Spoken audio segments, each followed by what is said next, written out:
The SU-100 was a Soviet casemate-style tank destroyer armed with a powerful 100 mm anti-tank gun. It was used extensively during the last year of World War II and saw service for many years afterwards with the armies of Soviet allies around the world. Development: the SU-85 was developed from the same chassis as the T-34 tank, but replaced its turret with a casement installation allowing larger guns to be fitted. This was used with the 85 mm D5 gun, providing dramatically upgraded firepower compared to the T-34's 76.2 mm models. Introduced to service in 1943, the SU-85 was quickly rendered obsolete when designers managed to mount the same gun on the T-34-85. This led to efforts to upgun the SU-85 as quickly as possible. Development was conducted under supervision of L. I. Golitsky, chief designer of all medium Soviet self-propelled guns. The work started in February 1944 and first prototype of SU-100, called Object 138, was built in March. After intensive testing with different models of 100 mm guns, Soviet engineers approved the D-10S gun for mass production. This gun was developed in Constructors' Bureau of Artillery Factory No. 9 under guidance of F. Petrov. After the Second World War, this gun was installed on T-54 and T-55 tanks and its derivatives were in service 40 years after initial development. It was built at the UZTM in Yekaterinburg. The SU-100 quickly proved itself to be able to penetrate around 125 mm of vertical armor from a range of 2000 m and the sloped 80 mm front armor of the German Panther from 1500 m. The hull of SU-100 had major improvements over the SU-85. The thickness of the front armor was increased from 45 to 75 mm, and the commander's workplace was made in a small sponson on the right side of the hull. Combined with the commander's cupola, this improved the commander's effectiveness.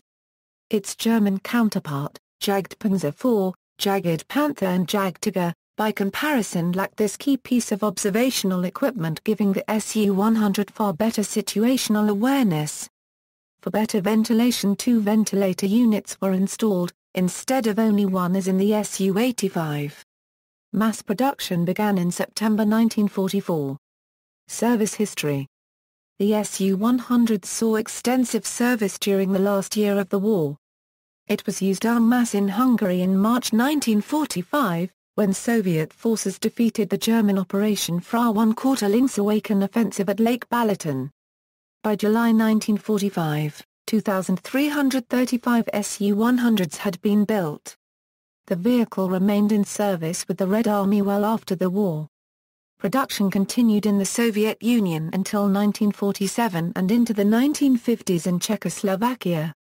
It was withdrawn from Soviet service in 1957, but many vehicles were transferred to reserve stocks. Some exist to this day in the Russian Army holding facilities. Many Warsaw Pact countries also used the SU-100, as did Soviet allies such as Egypt, Angola and Cuba. A few SU-100 were delivered to Yugoslavia after the war, under the designation M44. The SU-100 saw service in the fighting that accompanied the 1956 Suez Crisis, in which the Egyptians used SU-100s against Israel's M4 Sherman tanks. The vehicle was also utilized in the 1967 Six-Day War and the 1973 Yom Kippur War. It was modified slightly to adapt it to the sandy conditions of the Middle East, thus creating the SU-100M variant. Exported SU-100s continued in service until the 1970s, and in some countries, even later.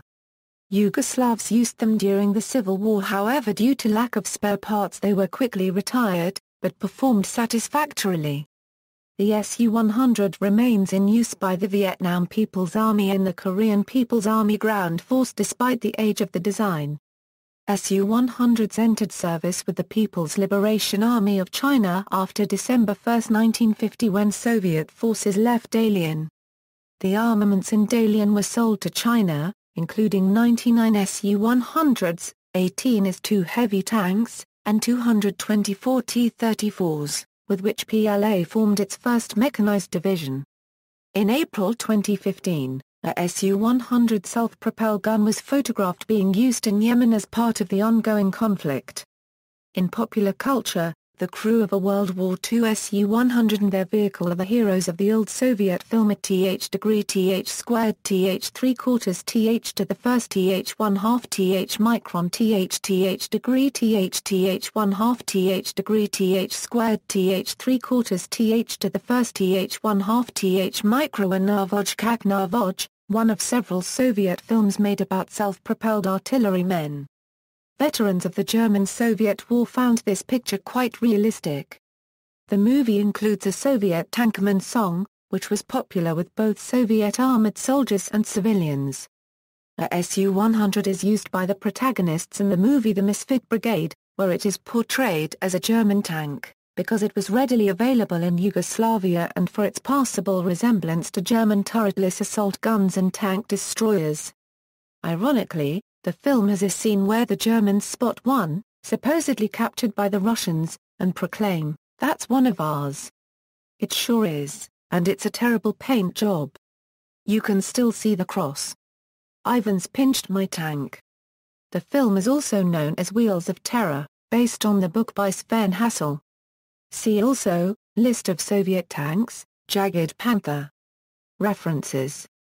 External links. The SU-100 tank destroyer at Battlefield RU, SU-100 at WiveWickles.com, SU-100 data at onwar.com.